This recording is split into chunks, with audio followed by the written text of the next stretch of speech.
cómo se organizan los vehículos internos. Del libro Concepto Rosacruz del Cosmos, de Max Heindel. En la vida corriente, la mayoría de la gente vive para comer, beben, satisfacen su pasión sexual de la manera más desenfrenada y pierden la cabeza a la más ligera provocación.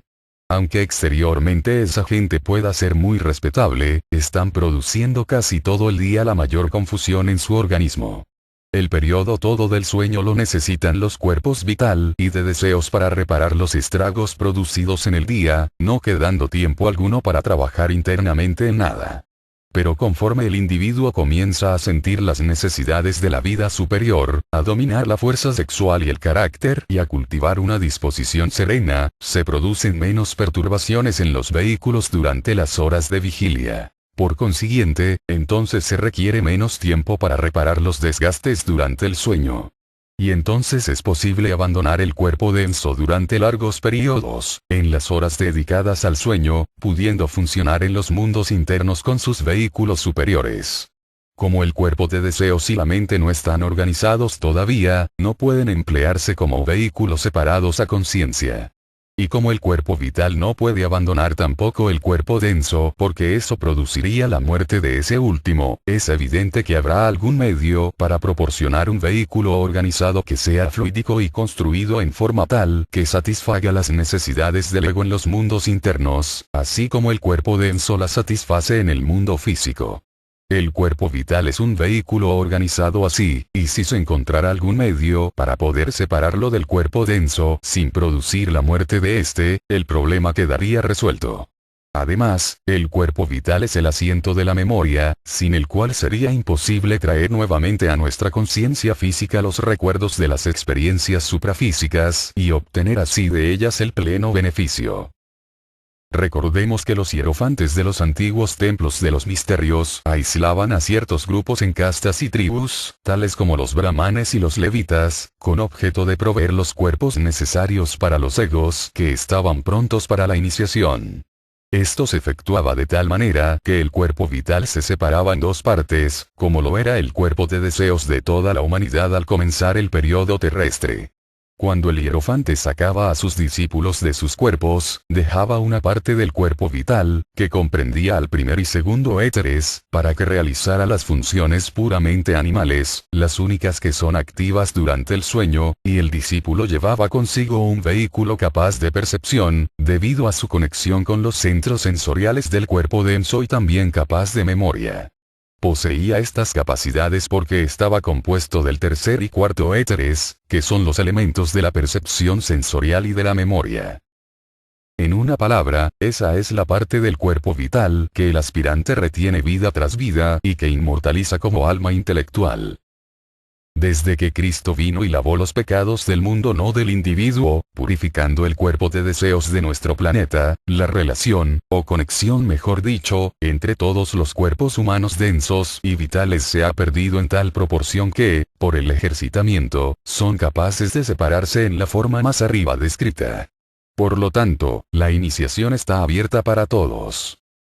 La parte más sutil del cuerpo de deseos, que constituye el alma emocional, es capaz de separación en la mayoría de los hombres, y en realidad poseían esa capacidad aún antes de que Cristo viniera, y en esa forma, por medio de la concentración y del empleo de la fórmula apropiada, las partes sutiles de los vehículos se separan para ser empleadas durante el sueño o en cualquier otra oportunidad, dejando las partes inferiores de los cuerpos vital y de deseos para que efectúen el proceso restaurativo en el vehículo denso, la parte animal meramente.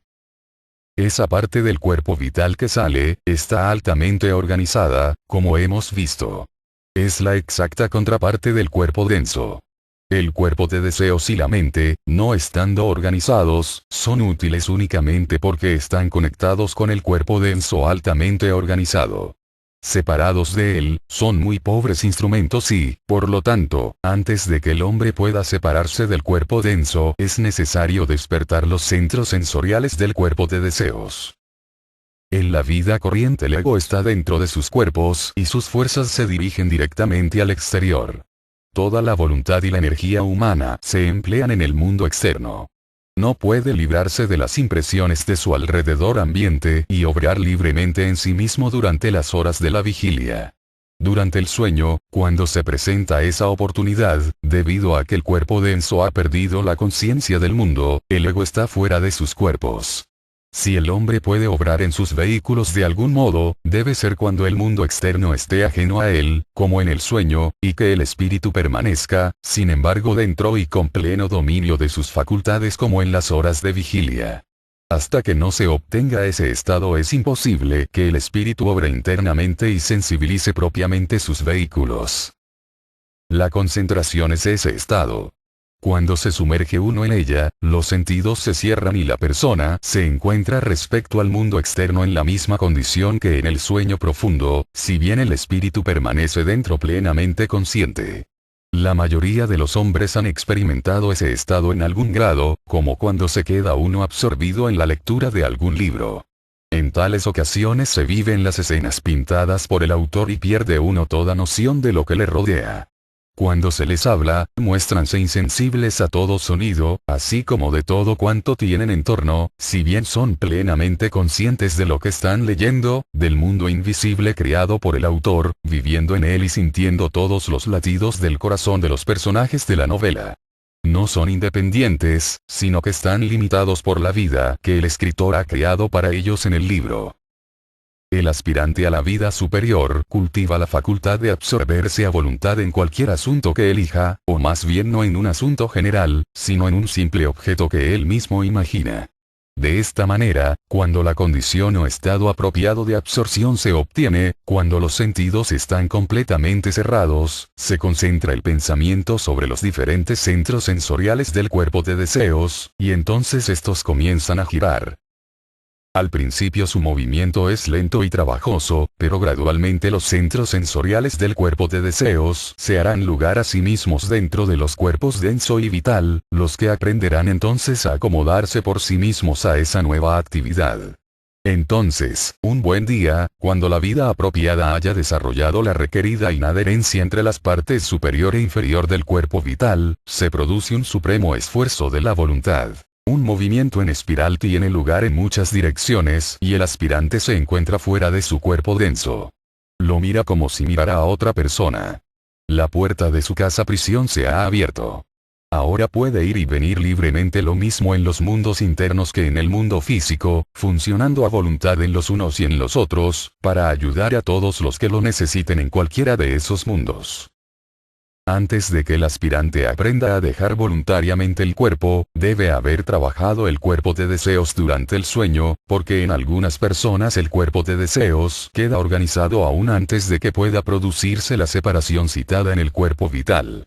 Bajo esas circunstancias es imposible traer experiencias subjetivas a la conciencia de vigilia, pero generalmente en tales casos se notará, como primer signo en ese desarrollo, que todos los sueños confusos cesan. Entonces, después de cierto intervalo, los sueños se irán haciendo más vívidos y perfectamente lógicos.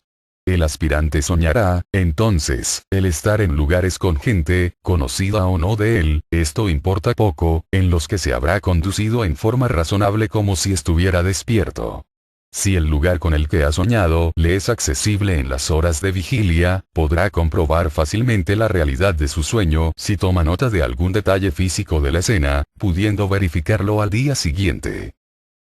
Después verá que puede, durante el sueño, visitar cualquier lugar que desee sobre la superficie de la Tierra y estudiarlo mucho mejor que si hubiera ido a él con su cuerpo denso, porque en su cuerpo de deseos puede ir a cualquier parte, no sirviendo para nada ni los cerrojos ni las rejas. Si persiste en sus esfuerzos, llegará un tiempo en el que ya no necesitará esperar al sueño para disolver la conexión entre sus vehículos, sino que podrá separarse de ellos conscientemente. No se pueden dar promiscuamente indicaciones específicas para libertar a los vehículos superiores. Esta separación se efectúa no por medio de un juego de palabras, sino más bien por un acto de voluntad, si bien la manera en que debe dirigirse la voluntad es individual y solo puede ser indicada por un instructor competente. Como cualquiera otra información esotérica, jamás se vende esta, y no es más que el resultado de haberse calificado el discípulo a sí mismo para recibirla. Todo lo que podemos hacer aquí es dar algunas indicaciones sobre los primeros pasos que conducen a la adquisición de la clarividencia voluntaria. El tiempo más favorable para ejercitarla es al despertar por la mañana, antes de que las molestias y cuidados de la vida diaria hayanse apoderado de la mente. En ese momento acaba uno de dejar los mundos internos y, por lo tanto, puede volver a ponerse en contacto con ellos con más facilidad que en cualquier otra hora del día. No esperéis a vestiros o sentaros en la cama, sino relájese el cuerpo perfectamente, y que el ejercicio sea el primer pensamiento del día. La relajación o laxación no significa simplemente una posición confortable. Es posible mantener todos los músculos tensos con expectación, y ese solo hecho frustra el objeto, porque en ese estado el cuerpo de deseos está presionando a los músculos. No puede ser de otra manera hasta que calmemos la mente. Del libro Concepto Rosacruz del Cosmos, de Max Heindel.